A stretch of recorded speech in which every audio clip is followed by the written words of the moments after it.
আসসালামু আলাইকুম।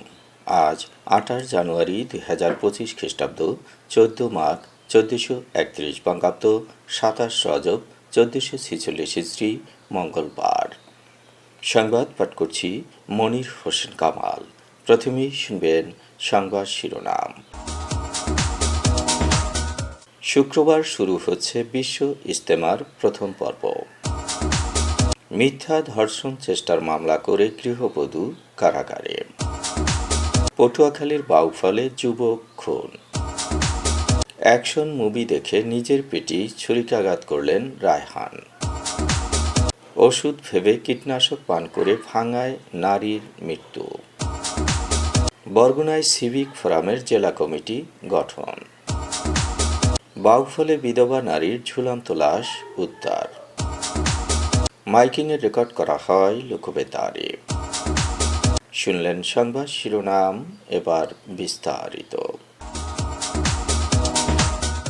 রাজধানী ঢাকার গাজীপুরের টঙ্গীর তুরাগ নদীর তীরে আগামী ৩১ জানুয়ারি শুক্রবার থেকে শুরু হবে ৫৮তম বিশ্ব ইজতেমা। ৩ ধাপে অনুষ্ঠিত হবে এবারের বিশ্ব ইজতেমা।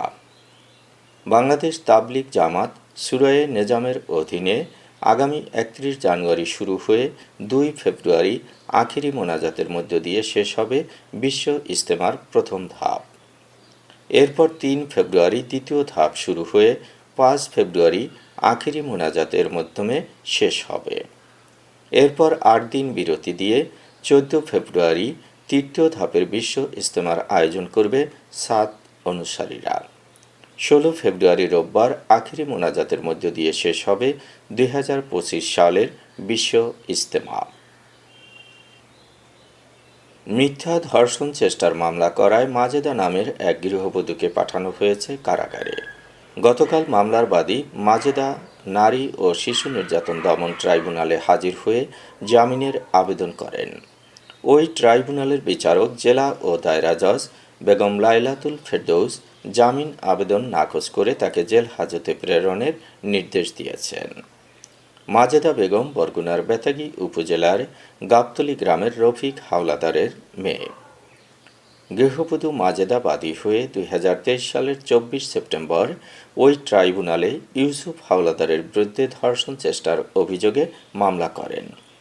ট্রাইব্যুনাল মামলাটি গ্রহণ করে তদন্তের জন্য বরগুনার ডিবি প্রধানকে নির্দেশ দেন। তদন্ত শেষে ডিবি কর্মকর্তা মোশাররফ হোসেন ২০২৩ সালের ২৬ ডিসেম্বর গৃহবধূর মামলা মিথ্যা মর্মে ট্রাইব্যুনালে প্রতিবেদন দাখিল করেন। গৃহবধূর মামলা ট্রাইব্যুনাল নথিজাত করে ইউসুফ হাওলাদারকে অব্যাহতি দেয়। এদিকে গৃহবধূর দায়ের করা মিথ্যা মামলায় ক্ষতিগ্রস্ত হয়ে মাজেদার বিরুদ্ধে ১৫ জানুয়ারি ইউসুফ হাওলাদার মামলা করেন। ওই ট্রাইব্যুনালের বিচারক গৃহবধূর বিরুদ্ধে গ্রেপ্তারি পরোয়ানা জারি করেন। সোমবার মাজেদা আইনজীবীর মাধ্যমে ট্রাইব্যুনালে হাজির হয়ে জামিনের আবেদন করেন। ট্রাইব্যুনালের বিচারক জামিনের আবেদন নাকচ করে তাকে জেল হাজতে প্রেরণের নির্দেশ দিয়েছেন। পটুয়াখালীর বাউফলে সুজন হাওলাদার নামে এক যুবক খুন হয়েছে। গতকাল সন্ধ্যায় কনকদিয়া ইউনিয়নের আমিরাবাদ বাজার সংলগ্ন ছোট ব্রিজের পাশে এ ঘটনাটি ঘটেছে। নিহত সুজন পেশায় অটোচালক। তিনি মদনপুরা ইউনিয়নের দ্বিপাশা গ্রামের নবী আলী হাওলাদারের ছেলে। অটোরিকশায় যাত্রী নেওয়ার জন্য আমিরাবাদ বাজারে অপেক্ষা করছিলেন সুজন। এ সময় ৪-৫ জন দুর্বৃত্ত ধারালো অস্ত্র দিয়ে তাকে এলোপাতাড়িভাবে কুপিয়ে জখম করে পালিয়ে যায়। আহত সুজনকে বাউফল স্বাস্থ্য কমপ্লেক্সে নেয়ার পর কর্তব্যরত চিকিৎসক মৃত ঘোষণা করেন।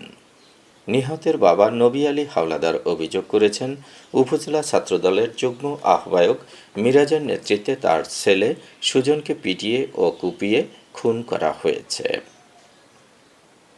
আমতলীতে মোবাইলে অ্যাকশন মুভি দেখে এক প্রতিবন্ধী যুবক নিজের পেটে নিজেই ছুরিকাঘাত করেছে। গতকাল উত্তর টিয়াখালী গ্রামে এ ঘটনাটি ঘটেছে। প্রতিবন্ধী আবু রায়হান উত্তর টিয়াখালী গ্রামের অবসরপ্রাপ্ত পুলিশ সদস্য তাজুল ইসলামের ছেলে। ২০০৭ সালে আবু রায়হানের বয়স যখন ৩ বছর, তখন তার মা রেশমা বেগম মারা যান। ওই সময় থেকে আবু রায়হানকে মামা জিয়াদ হাওলাদার ও মামি ঝর্ণা বেগম লালন পালন করে আসছেন।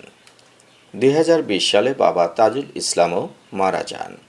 বাবা মারা যাওয়ার পর থেকেই আবু রায়হান মোবাইলে আসক্ত হয়। মোবাইল ছাড়া কিছুই বোঝে না। মোবাইলে অ্যাকশন মুভি দেখে সময় কাটায়। গতকাল সকালের খাবার খেয়ে ঘরে অ্যাকশন মুভি দেখছিল রায়হান। ওই সময় সে নিজের পেটে নিজেই ছুরিকাঘাত করে। এতে সে গুরুতর জখম হয়। তাৎক্ষণিক তাকে উদ্ধার করে আমতলী উপজেলা স্বাস্থ্য কমপ্লেক্সে ভর্তি করা হয়েছে। ফরিদপুরের ভাঙ্গায় ওষুধ ভেবে কীটনাশক পান করে দীপালি রানী নামে এক নারীর মৃত্যু হয়েছে। হামিরদি ইউনিয়নের মনসুরাবাদ গ্রামের পালপাড়া এলাকায় গতকাল এ ঘটনাটি ঘটেছে। তিনি ওই গ্রামের নিরঞ্জন পালের স্ত্রী। তাদের এক ছেলে ও 3 মেয়ে রয়েছে।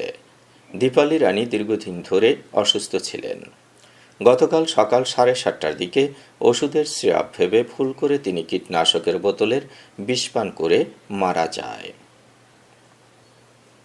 জাকির হোসেন মিরাজকে সভাপতি ও আতাউর রহমান বাবুলকে সাধারণ সম্পাদক করে বরগুনায় সিভিক ফোরামের 25 সদস্য বিশিষ্ট জেলা কমিটি গঠন করা হয়েছে। বিশ্ব ব্যাংকের সহযোগিতায় ওয়েব ফাউন্ডেশনের ব্যবস্থাপনায় বাস্তবায়িত জলবায়ু সুশাসন শক্তিশালীকরণে পিছিয়ে পড়া জনগোষ্ঠীর ক্ষমতায়ন ও উন্নয়ন প্রক্রিয়ায় সক্রিয়করণ প্রকল্পের অধীনে এ কমিটি গঠন করা হয়। উপজেলা প্রশাসনের হলরুমে সচেতন নাগরিক কমিটি সনাক বরগুনার সভাপতি মনির হোসেন কামালের সভাপতিত্বে অনুষ্ঠিত সভায় এ কমিটি গঠন করা হয়। অনুষ্ঠানে অতিথি হিসেবে উপস্থিত ছিলেন সিপিবির উপপরিচালক মেসবাউর রশিদ। প্রকল্প অবহিত করেন প্রকল্প কর্মকর্তা মাজহারুল ইসলাম। কার্যনির্বাহী কমিটির সহ সভাপতি হয়েছেন অ্যাডভোকেট গোলাম মোস্তফা কাদের ও ফেরদৌসী মহুয়া। যুগ্ম সাধারণ সম্পাদক তৃষ্ণা রানী। কার্যনির্বাহী কমিটির 4 সদস্য হচ্ছেন মোহাম্মদ মনিরুল ইসলাম, ডাক্তার মনিজা জৌলি, হারুনার রশিদ ও আরিফুর রহমান। বাকি 16 জন হচ্ছেন সাধারণ সদস্য।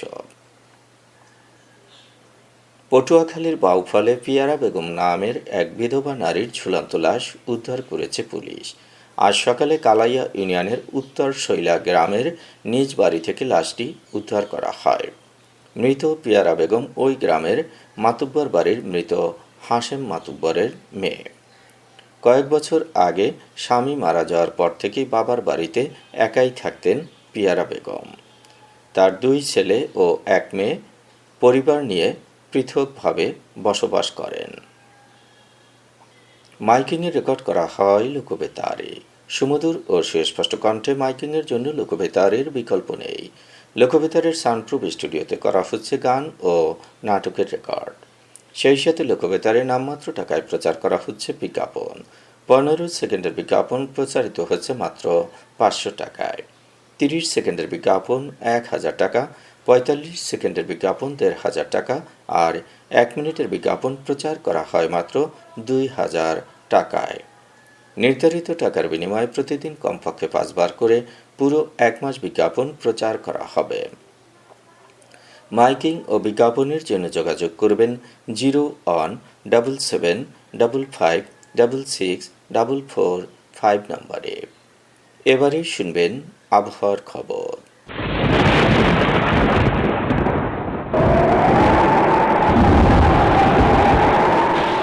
উপমহাদেশীয় উচ্চচাপ বলয়ের বর্ধিত অংশ পশ্চিমবঙ্গ ও তার সংলগ্ন এলাকা পর্যন্ত বিস্তৃত রয়েছে।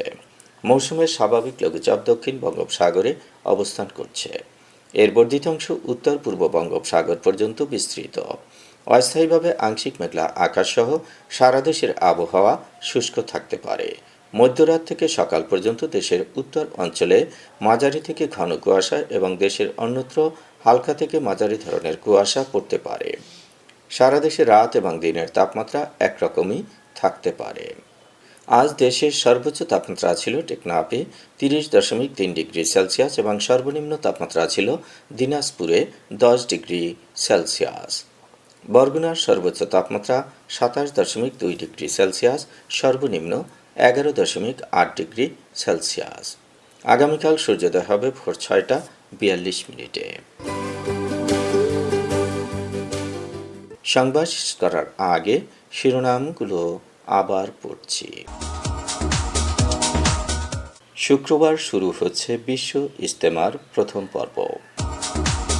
মিথ্যা ধর্ষণ চেষ্টার মামলা করে গৃহবধূ কারাগারে। পটুয়াখালীর বাউফলে যুবক খুন। অ্যাকশন মুভি দেখে নিজের পেটেই ছুরিকাঘাত করলেন রায়হান। ওষুধ ভেবে কীটনাশক পান করে ভাঙায় নারীর মৃত্যু। বরগুনায় সিভিক ফোরামের জেলা কমিটি গঠন। বাউফলে বিধবা নারীর ঝুলন্ত লাশ উদ্ধার। মাইকিংয়ে রেকর্ড করা হয় লোকবেতারে। সংবাদ শেষ করার আগে জানিয়ে দিচ্ছি লোকবেতারে সংবাদ জানানোর মোবাইল নম্বর। আপনার এলাকার গুরুত্বপূর্ণ সংবাদ জানাতে ফোন করুন 0177555644 নম্বরে। আর লোকবেতারের সাথে যুক্ত হয়ে গান শুনতে চাইলে SMS করুন 01782973478 নম্বরে। মোবাইল করবেন 01959438545 নম্বরে। বিশ্বের সব জায়গা থেকেই শুনতে পারবেন লোকবেতার। লোকবেতার FM.org ওয়েবসাইটের মাধ্যমে শুনুন সরাসরি অনুষ্ঠান। সংবাদ পাঠ এখানেই শেষ করছি।